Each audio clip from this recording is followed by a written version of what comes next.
আসসালামু আলাইকুম এভরিওয়ান। এটা আমাদের প্রথম ব্লগ। তো আজ বড়দিন উপলক্ষে আমরা চলে যাচ্ছি আহিলকে নিয়ে আহিলের ফেভারিট প্লে জোনে। বাসা থেকে বের হয়ে দেখি বাহিরে ভালোই ঠান্ডা, তাই আহিলকে ঠিক এইভাবে পেঁচিয়ে আমরা রওনা দিয়ে দিলাম প্লে জোনের উদ্দেশ্যে। প্যাকেট করে নিয়েছি আহিলকে, তাও আহিলের ঘুরতে হবে। দেখতে দেখতে আমরা চলে আসলাম প্লে জোনে। এরপর আমরা আমাদের টিকিটটি সংগ্রহ করে ভিতরে চলে যাই। আজ যেহেতু ছুটির দিন সেহেতু আজকে এখানে ভালোই ভিড় ছিল, আর এখানে বিভিন্ন ধরনের প্রোগ্রাম হবে আজকে। তাই আজ সন্ধ্যা না করে আমরা বিকেলই এখানে চলে আসি প্রোগ্রামগুলো অ্যাটেন্ড করার জন্য।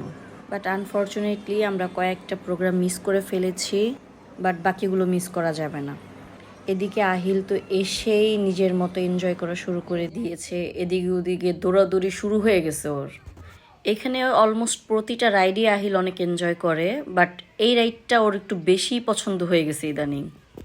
এখানে বাচ্চাদের খেলার মতো অনেক কিছুই আছে, বাচ্চারা নিজেদের মতো এখানে ভালোই এনজয় করতে পারে। দেখেন আহিল কি এনজয়টাই না করতেছে।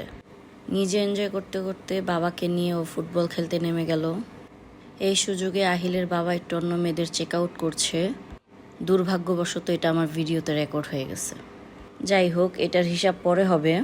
ফুটবল খেলতে খেলতে আহিলের মনে হলো আর খেলবে না, এখনও গাড়ি চালাবে।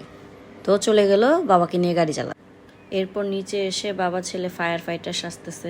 আজ কিভাবে জানি আহিল ফায়ার ফাইটার সাজতে রাজি হলো।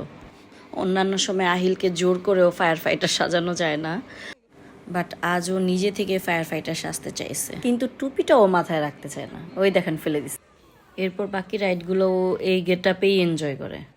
তো আহিল ইদানিং জাম্পিংটা শিখছে, আগে পারতো না, কিন্তু জাম্পিং করতে করতে এই যে দেখেন তার অবস্থা, সে পড়েই যায়। এখানে ঘটে এক মজার ঘটনা। আহিল বলটা নিয়ে স্লাইডে উঠবে, কিন্তু এই ছেলেটা নামতেছে না দেখে আহিল ওকে ধাক্কা দিয়ে নামানোর চেষ্টা করতেছে। 3, 2, 1. এরপর শুরু হয় র্যাফেল ড্র অ্যাক্টিভিটি। আমি আর আহিল দেরি না করে চলে যাই র্যাফেল ড্রতে অংশগ্রহণ করতে। এখানে আমরা 20 টাকা দিয়ে একটা র্যাফেল ড্র কিনে নিই, কিন্তু আমাদের প্রথম র্যাফেল ড্রতেই আসে ট্রাই অ্যাগেইন। এরপর আহিল আবার একটা কুপন তুলে, কিন্তু এই কুপনে আমরা পেয়ে যাই আহিল একটা ফ্রি টিকিট পেয়েছে নাকি? র্যাফেল ড্র শেষ হতে হতেই আমাদের সানটা চলে আসে। এরপর সবাই নাচতে নাচতে সানটার পিছনে চলে যায়। তো এখানে মূলত ছোটখাটো একটা ক্রিসমাস পার্টি আয়োজন করা হয়েছিল। এখানে বাচ্চা বড় সবাই মিলে নাচানাচি করতেছিল সান্টার সাথে। আমি আর আহিলও অনেক এনজয় করি, অনেক নাচানাচি করি। সব অ্যাক্টিভিটি শেষ করে আমরা বাসার উদ্দেশ্যে রওনা দিই। আমরা বাসের জন্য দাঁড়ায় আছি। সো আজকের ব্লগ এই পর্যন্তই। Tata, bye bye.